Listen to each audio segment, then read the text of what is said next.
৭৫ আবার ৭ই নভেম্বর আধিপত্যবাদীদের হাত থেকে রক্ষার জন্য সেদিন সিপাহী জনতার বিপ্লবের মাধ্যমে আধিপত্যবাদের হাত থেকে দেশকে রক্ষা করা হয়েছিল।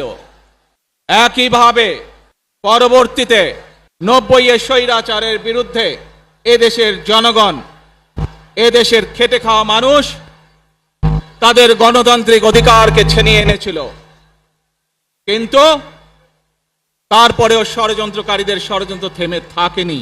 আমরা তারপর দেখেছি ২০২৪ সালে, ৭১ সালে এই দেশের মানুষ যেমন স্বাধীনতা অর্জন করেছিল, ২০২৪ সালে এদেশের ছাত্র জনতা সহ সর্বস্তরের মানুষ, কৃষক, শ্রমিক, গৃহবধূ, নারী, পুরুষ, মাদ্রাসার ছাত্র সহ দল মত নির্বিশেষে, শ্রেণী পেশা নির্বিশেষে সকল মানুষ সেদিন ২০২৪ সালের ৫ই আগস্ট এই দেশের স্বাধীনতা এবং সার্বভৌমত্বকে রক্ষা করেছিল।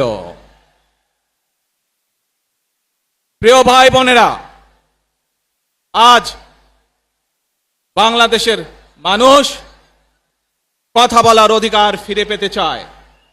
তারা তাদের গণতান্ত্রিক অধিকার ফিরে পেতে চায়।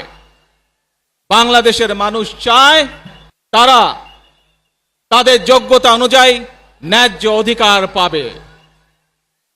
প্রিয় ভাই বোনেরা, আজ আমাদের সময় এসেছে সকলে মিলে দেশ গড়ার।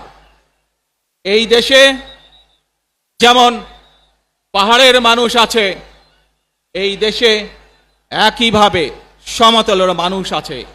এই দেশে মুসলমান, বৌদ্ধ, খ্রিস্টান, হিন্দু সহ বিভিন্ন ধর্মের মানুষ বসবাস করে।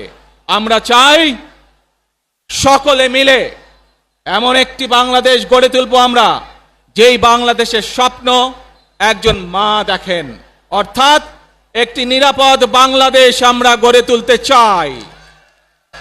যে বাংলাদেশে একজন নারী, একজন পুরুষ, একজন শিশু যেই হোক না কেন নিরাপদে ঘর থেকে বের হলে নিরাপদে ইনশাআল্লাহ ঘরে আবার ফিরে আসতে পারে। প্রিয় ভাই বোনেরা, এই দেশের জনসংখ্যার অর্ধেক নারী, ৪ কোটিরও বেশি তরুণ প্রজন্মের সদস্য, ৫ কোটির মতন শিশু, ৪০ লক্ষের মতন প্রতিবন্ধী মানুষ রয়েছেন,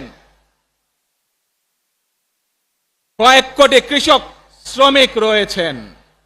এই মানুষগুলোর একটি প্রত্যাশা আছে এই রাষ্ট্রের কাছে, এই মানুষগুলোর একটি আকাঙ্ক্ষা আছে এই দেশের কাছে।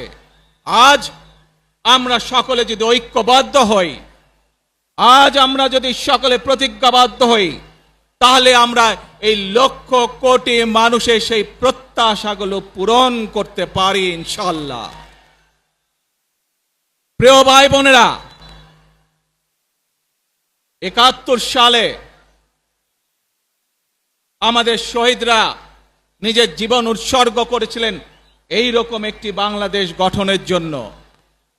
বিগত ১৫ বছর স্বৈরাচারের বিরুদ্ধে শত শত হাজারো গুম খুনের শিকার হয়েছে। শুধু রাজনৈতিক দলের সদস্য নয়, নিরীহ মানুষের প্রতিবাদ করতে গিয়ে অত্যাচার, নির্যাতনের শিকার হয়েছে, জীবন দিয়েছে। ২০২৪ সাল মাত্র সেদিনের ঘটনা। কিভাবে আমরা দেখেছি আমাদের তরুণ প্রজন্মের সদস্যরা কিভাবে নিজের জীবন উৎসর্গ করেছে দেশের এই স্বাধীনতা এবং সার্বভৌমত্বকে রক্ষা করার জন্য। প্রিয় ভাই বোনেরা, কয়েক